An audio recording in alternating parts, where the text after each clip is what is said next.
But today, we explore the path of the Ronin.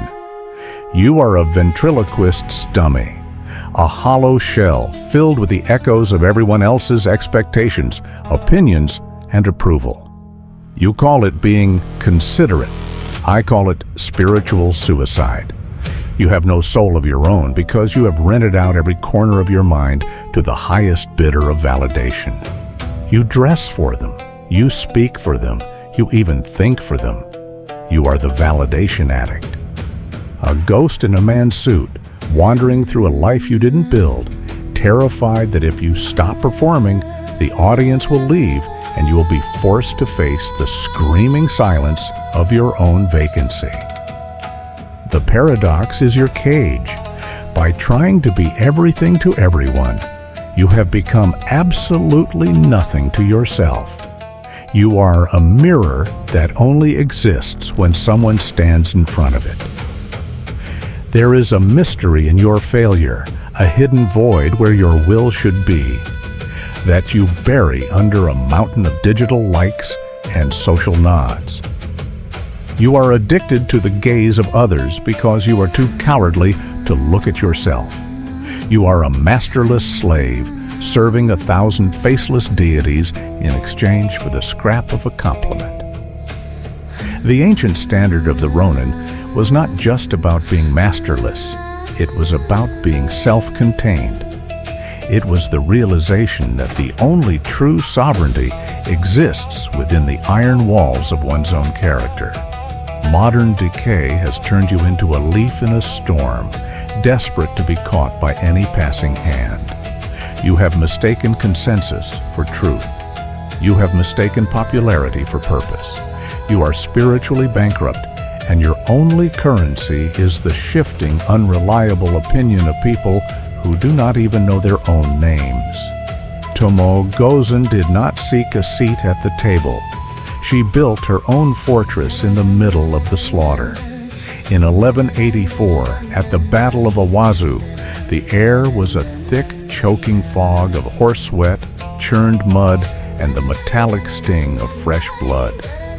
The wind howled through the mountain pass, carrying the scent of salt and impending death.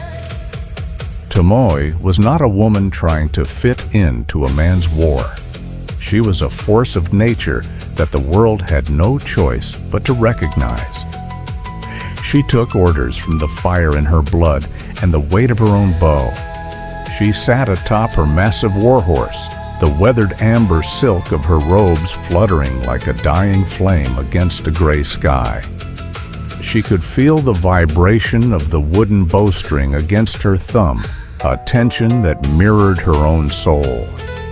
The cold rain bit into her skin, but she did not flinch. She did not look to the left or right for approval. She did not ask the generals if her stance was correct. She simply existed as an absolute point of lethality. When the enemy surrounded her, she didn't see a crowd. She saw a sequence of targets. She moved with the cold, unyielding economy of a master who has already conquered the internal enemy. The battle was a sensory inferno, the scream of the wounded, the rhythmic thud of hooves on frozen earth, the heavy, wet weight of soaked armor. Tomoe was legendary not because she followed a master, but because she mastered the self.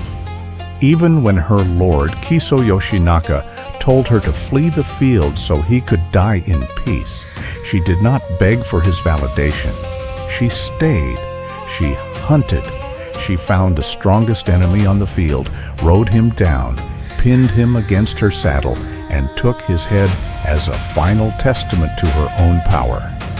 She was a Ronin of the spirit before she ever lost her master. The mechanics of your failure are rooted in your internal vacancy. You seek validation because you have no core. You are an empty vessel, and you think that filling yourself with the good opinions of others will make you whole. It won't. It will only make you a heavier vessel for their trash. You are a validation addict because you are terrified of the responsibility of being your own master. You would rather be a popular slave than a lonely king. You have traded your sovereignty for a pat on the head. Every time you check your phone for a notification, every time you tailor your words to avoid a frown, you are feeding the parasite. You're deepening the void. You think you're building a social network. You're actually building a prison. The friction of your life comes from the conflict between who you are and who they want you to be.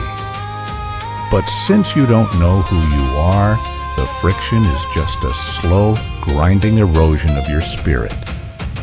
You're fading away, one like at a time. Close-up of a modern man's hand reaching for a smartphone that is glowing with a sickly blue light.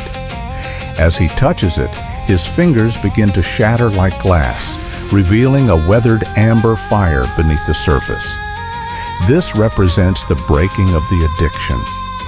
Visual style inspired by classical Japanese war scroll paintings and sumi-e ink art. Feudal Japan Sengoku period aesthetic, balanced cinematic lighting, atmospheric fog, and floating cherry blossom petals. Highly detailed, tranquil yet powerful warrior philosophy atmosphere. Medium shot of Tomoe Gozen sitting by a small campfire in a cave. She is alone. She is sharpening a small knife. The light of the fire is deep. Weathered amber casting long, dancing shadows on the stone walls.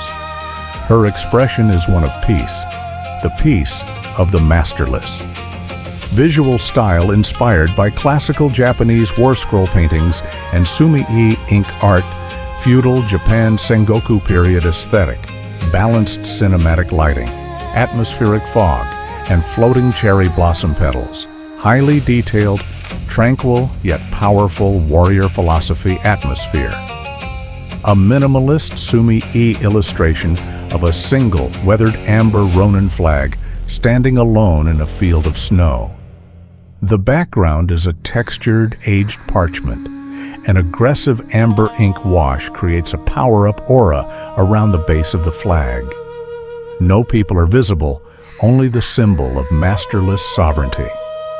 Visual style inspired by classical Japanese war scroll paintings and sumi-e ink art. Feudal Japan Sengoku period aesthetic, balanced cinematic lighting, atmospheric fog, and floating cherry blossom petals. Highly detailed, tranquil yet powerful warrior philosophy atmosphere.